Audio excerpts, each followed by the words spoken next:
I never thought I'd find myself in a situation like this. I thought I knew my wife, knew her better than anyone else. We've been together for almost 5 years now, engaged for 6 months. We had our ups and downs, sure, but I trusted her. Or at least I did until recently. It started with little things that didn't make sense. Missed calls from her boss, late nights at the office she never wanted to talk about. That familiar gnawing feeling in my gut kept growing, but I told myself I was paranoid. Women can be secretive, especially when they're hiding something. Still, I couldn't shake the feeling that something was wrong, that I was missing pieces of the puzzle. Then last Thursday I found it, the piece that shattered everything I believed. I was home alone, waiting for her to come back from some business trip. I was about to head to bed when I noticed her purse on the couch, a little more open than usual. I don't normally look through her stuff, but instinct took over. I needed to see if she was telling the truth. I reached in and pulled out her phone. The screen was unlocked, something I'd never done before because I trusted her, but I needed answers. I scrolled through her messages and my stomach dropped. There was a string of texts with her boss, a guy I'd met once or twice. They weren't just friendly. They were intimate, full of flirtation and promises. One message from her said, "Can't wait to see you tonight. I've missed you more than I thought I would." Another, more telling one was a photo, her in a low-cut top with a caption, "Hope he doesn't notice this." I stared at that phone, feeling every inch of my body go cold. My palms got slick and my breath hitched. She had been lying about everything. My mind spun. How long had this been going on? Did she ever love me? Was the engagement just a cover-up for some affair? I didn't sleep that night. I stayed awake, staring at the ceiling, feeling betrayed in ways I didn't even know were possible. I wanted to call her right then, demand answers, but I knew I had to get my facts straight first. I needed a plan. The next morning I confronted her. I waited for her to come home from her trip, her face glowing with that fake excitement she always wore when she was hiding something. When she walked in, I was sitting on the couch, phone in hand, face tight. "Who the hell is Jason?" I asked coldly. Her eyes widened and she froze. What are you talking about?" she stammered. "You've been texting him, haven't you? I saw the messages." I held up her phone, showing her the screen. Her face drained of color. She tried to brush it off, saying it was just work.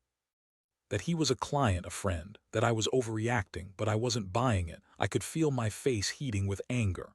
"No," I said, voice sharp. You lied to me for months, and now I find out you're pregnant with his kid. How long has this been going on?" She looked down, silent for a moment. Then she mumbled, "It's not what you think. I didn't mean for it to happen." That's when I realized this wasn't just about her cheating.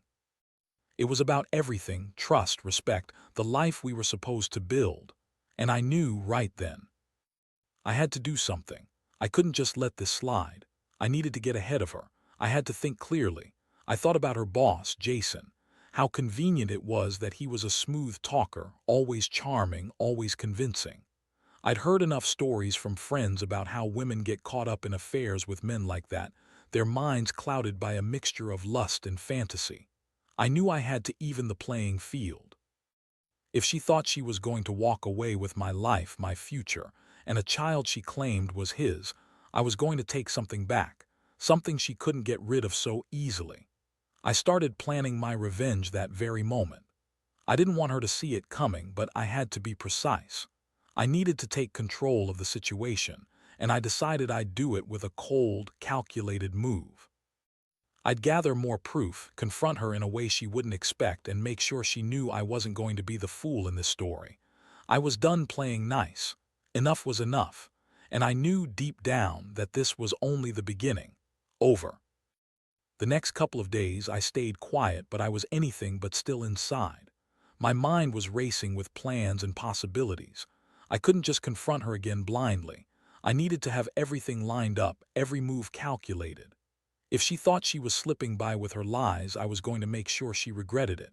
I knew her schedule, her habits. I watched her come and go, took mental notes: when she left for work, when she came back, who she was with. I even followed her after work one day just to see where she'd go. It was a quiet, cold feeling, like I was spying on someone I once called my wife, not because I wanted to, but because I had to. The thing was, I also needed hard proof, something she couldn't deny or spin away. So I went to a private investigator I'd researched online, one with a solid reputation. I didn't want to make accusations without evidence, especially if I decided to confront her publicly. The investigator was professional, quiet, efficient. I paid him to follow her, document her meetings, and gather any signs of infidelity. I told him, I want everything. I want to know if she's been lying, if she's been with him. I made it clear I wasn't interested in petty gossip. I wanted facts. A few days later, the investigator handed me a thick folder. I sat in my apartment, trembling when I finally opened it. There were photos of her with Jason late at night in a hotel lobby. There were receipts from restaurants and bars, places I'd never been with her. The evidence was clear. She was lying, hiding, cheating. My stomach clenched, but I kept my composure.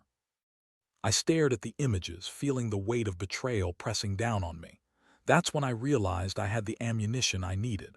I could confront her with everything, but I wasn't going to do it just yet. I had a plan.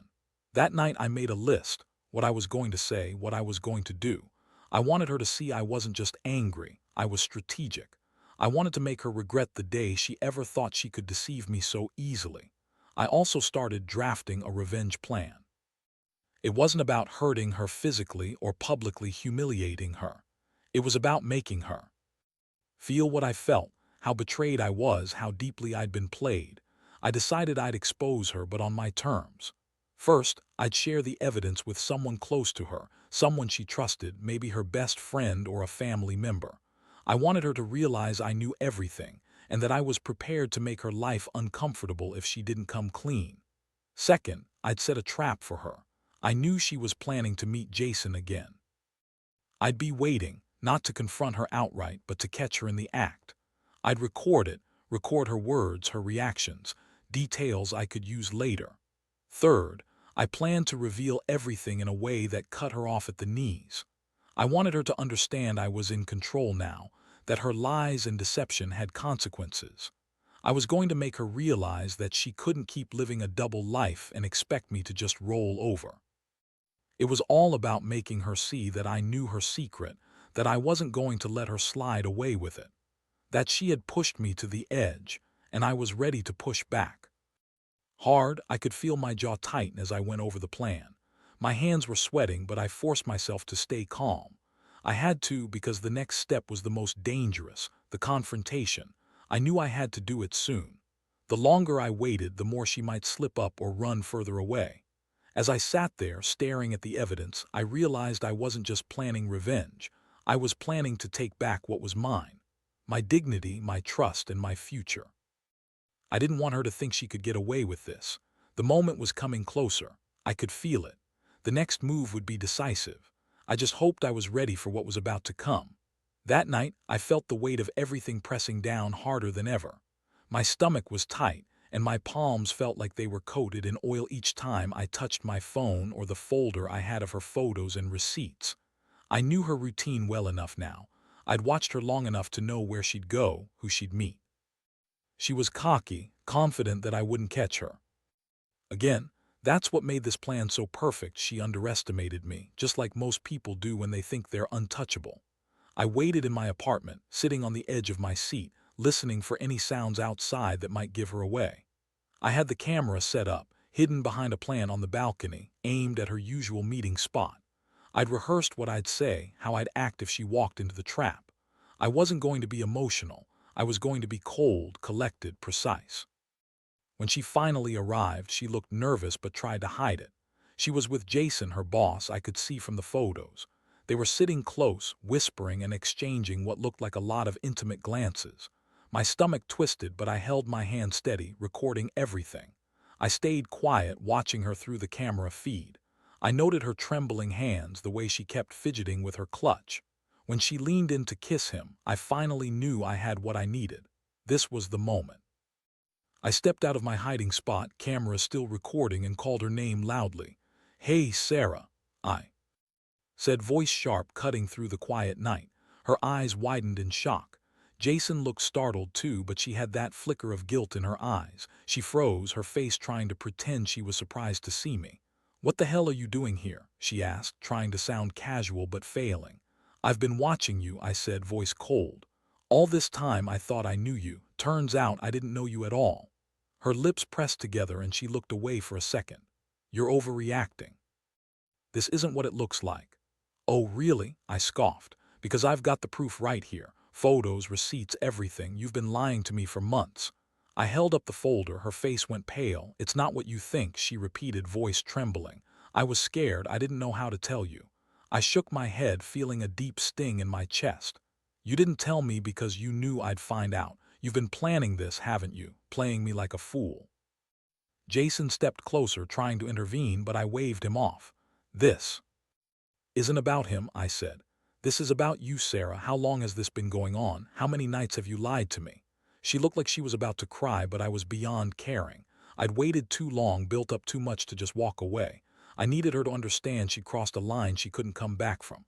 "Look," she said softly, "I didn't mean for this to happen. I was confused. Things were complicated." "Stop," I snapped. "You're not confused. You lied. You cheated. And now you expect me to just forgive everything." She looked down, tears pooling in her eyes. "I'm pregnant," she finally whispered. "His baby. I didn't plan for this, I swear." That hit me like a punch to the gut. My vision blurred and I felt my fists tighten. She was trying to manipulate me, to make me feel like I should forgive her now that she was pregnant, but I'd had enough. "I don't want to hear any more," I said, voice flat. "You made your choices. I'm done." I turned away from her because I knew this wasn't the end. This was just the beginning of my plan. I'd come prepared. I knew what I had to do next. As I walked back to my apartment, I felt a strange mix of relief and anger. Relief that I had finally seen the truth, and anger because I'd been played so well. I had everything I needed to make her regret ever crossing me. Tomorrow, I'd start executing the next phase. I'd confront her with everything. I'd make sure she knew I wasn't letting her walk away. Not without consequences. And that's when I realized this was about more than just her cheating. It was about reclaiming my dignity, making sure she paid for the betrayal she thought she could get away with. I was done being the fool in this story. Tomorrow, she'd find out just how cold I could be. The morning hit me like a freight train. I woke up with a pounding heart and a stomach that felt like I'd swallowed a stone. The adrenaline from last night's confrontation hadn't worn off, and I knew I couldn't delay anymore. Today, I was going to lay it all out, expose her lies, her betrayal, and her future with Jason. I brewed a strong cup of coffee, trying to steady my nerves. The house was eerily quiet. I kept replaying the night before, every word she said, every flicker of guilt in her eyes. I had the evidence spread across my phone and laptop. I'd been meticulous, screenshots of her messages, photos from the meeting, receipts, everything I needed to prove she'd been lying for months. Before I made the call, I sat on the edge of the couch, feeling every muscle tense. My palms were sweaty and my throat felt dry. This was it, no turning back now. I pressed the number. She answered on the second ring. "Sarah," I said, voice steady but cold, "we need to talk. I have everything you've tried to hide." There was a pause on the other end. "What do you mean I don't know what you're talking about?" "Oh, don't play innocent," I shot back. "I have your messages, your receipts, your photos. I know about Jason. I know about the nights you lied about. And I know you're pregnant." Her breath hitched. "You found out? How long have you known?" "Since last night." Said, "I've seen enough, and I want to hear it from you. Tell me everything, because I'm done pretending I don't know." She hesitated, then finally spoke. "It wasn't supposed to get this far. I didn't mean for you to find out like this." "Too late," I snapped. "You played me from the beginning. How long have you been lying about everything, including the pregnancy?" She was quiet for a beat. "A few weeks. It just happened. I swear I didn't plan for it." I clenched my jaw. "You didn't plan? So what, you just fell into this mess and deceived me all this time? You think I'm supposed to accept that?" "I'm sorry," she whispered. "I was scared, okay, and I thought I loved him. It was a mistake." That made my stomach turn. Love, she thought this was love. I'd trusted her, built a future with her, and she'd been sneaking around with her boss. Her words were hollow, but I knew I had to push her further. "Listen," I said, voice hardening, "I don't want apologies. I want you to understand that I've got everything, and I'm not going to let this slide. You're not just cheating, you're destroying everything we built." Her voice cracked. "Please, can't we just talk?" "No," I cut her off. "Not anymore. I've made my decision. I want you out of my house. I want the keys. I want you gone." There was silence on her end, then she finally whispered, "You're serious?" "Dead serious," I said. "You made your choice, Sarah. Now I'm making mine. This is over." I ended the call and stared at the screen. My vision blurred with a mixture of rage and relief. I was finally taking control. The sense of betrayal burned like fire in my chest, but I felt lighter too. I was done being manipulated. The next step was clear. I grabbed the keys to her apartment, which I'd kept hidden, and left them on the kitchen counter. I knew she'd try to call me back, try to make excuses, but I wasn't interested anymore. As I watched her reaction from the security camera feed I'd set up, I saw her stare at the keys in disbelief, her shoulders trembling. That was the moment I knew I'd broken the last piece of her illusion. I'd already decided I wouldn't give her a second chance. This wasn't just about ending our relationship. It was about making her understand that betrayal has consequences. Now that I had the proof and the power, I felt a strange sense of calm. I'd be moving on, rebuilding without her. The pain still lingered, but at least I knew the truth. And I knew from this point on, I'd be the one in control of my life again. That's what mattered. The fallout was immediate, and honestly, it was as ugly as I expected. I sent her a simple message right after I handed over the keys. "It's over. Don't contact me again." I didn't want any more lies, any more manipulation. I wanted clear space to breathe and heal. She responded almost instantly. "Please, let's talk. I made a mistake. I didn't mean for it to go this far." Her words sounded desperate, but I knew better than to be swayed. She'd lied for so long, and now she was trying to spin her way out of the mess she created. I didn't reply. Instead, I blocked her number. I didn't want to hear her excuses, her apologies, or her begging. I needed time to process everything. The house suddenly felt too big, too quiet, like the walls were closing in on me. I sat back on the couch, feeling numb, staring at the empty space where her things used to be. A few days passed, and the silence was almost worse than the confrontation. That's when I started thinking about the future, about what I really wanted next. I realized I had to cut ties completely if I wanted to move on. No grudges, no secrets, just a clean break. I reached out to my lawyer and began the process of legal separation. I didn't want to drag this out, didn't want to give her any more ammunition. I handed over everything required for the divorce, proof of her infidelity, the evidence I'd collected, everything. It was a straightforward process, but it felt like tearing off a bandage I'd been holding on to for too long. The hardest part, honestly, was seeing her face when I told her I was divorcing her. She begged, tears in her eyes, trying to explain, trying to make me feel guilty. But I just looked at her, cold and distant. "You made your choice," I said. "It's over. I hope you're happy with the mess you've made." She collapsed on the floor then, sobbing, pleading for another chance. I walked away, shutting the door behind me, and never looked back, because I knew that if I didn't cut her out completely, I'd be dragging this pain with me forever. In the days that followed, I felt a strange mix of relief and emptiness. The house was quiet, but I was finally starting to breathe again. I went back to work, started reconnecting with friends, and even began contemplating what I wanted my life to look like from here. I couldn't lie, the betrayal cut deep. But I also realized something important.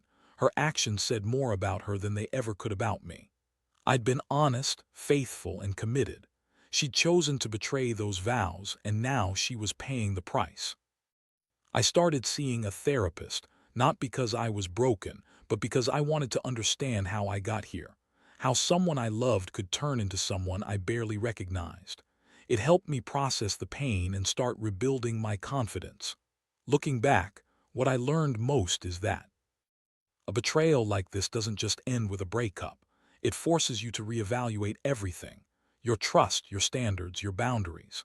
And it reminds you that sometimes the only way to truly heal is to cut out what's hurting you. I don't regret what I did. I don't regret standing my ground or protecting what little dignity I had left. If anything, this whole ordeal made me realize how much I value honesty and respect, and how quickly someone can lose both. To anyone going through something similar, trust your instincts. Don't ignore the red flags, and don't let shame or guilt keep you stuck. Sometimes the best revenge is just walking away and reclaiming your life. Because at the end of the day, the only person responsible for your happiness is you. And nobody, not even the one you loved most, gets to take that away from you without consequences. I handed over the keys, filed the papers, and started my new chapter. And honestly, it feels damn good. The dust finally settled, and I won't lie, it's been a brutal ride. But there's a strange kind of clarity that comes with completely cutting out the toxic noise. That last step, the one I thought about but was terrified to take, was handing over the final pieces. I packed her belongings, put the key on the table, and left it all behind. I didn't leave a note or try to explain, I just knew that some things can't be fixed once trust is broken. I walked out that door with a quiet resolve. The house, once filled with laughter and plans, now felt empty but surprisingly peaceful. For the first time in a long while, I felt like I could breathe again. My heart was still bruised, sure, but I was healing, slowly. I took a deep breath, stepped outside into the fresh air, and told myself I was done chasing her ghost. No more lies, no more secrets, no more feeling like I was living someone else's nightmare. I was reclaiming my life. In the weeks that followed, I focused on rebuilding. I reconnected with friends I'd neglected. I threw myself into work, into hobbies I'd shelved. I started going to the gym again, not to become someone else, but to feel strong enough to carry whatever storms come next. I was angry, hurt, but also determined. I also learned something else about myself, that sometimes the hardest thing you can do is walk away. That even when your heart says one thing, your mind can be the voice of reason. I realized I'd been clinging to a version of her that no longer existed, and holding onto that version was only hurting me. Looking back, I don't dwell on the pain. I don't dwell on the betrayal. What lingers is a sense of strength I never thought I'd have after everything. I learned that you can't control someone else's choices, but you can control how you respond. And I responded by walking away with my dignity intact. I kept my head high. I refused to let her define me anymore. I refused to be the victim in my own story. Instead, I became the one who decided to start over with a clean slate. So here's my takeaway. If you're in a situation where your trust has been shattered, don't be afraid to walk away. Don't let guilt or shame force you into staying for the wrong reasons. Your happiness and sanity matter more than anyone's secrets or lies. And if you're wondering whether the pain will ever go away, it does, slowly but surely. Time is a healer, yes, but so is self-respect. That's what I held on to through every sleepless night and every moment of doubt. Now, I'm not saying I've got all the answers, nobody does. But I do know this. You have the power to decide what kind of life you want, regardless of what's been taken from you. And sometimes that means walking away from what no longer serves you. I handed over the keys. I filed the divorce papers. I closed the chapter with a sense of relief I hadn't felt in years. And for the first time in a long time, I looked forward, not with hope that she'd change, but with hope that I could rebuild on my own terms. That's the truth of it. Sometimes, the best revenge is just living your life without them.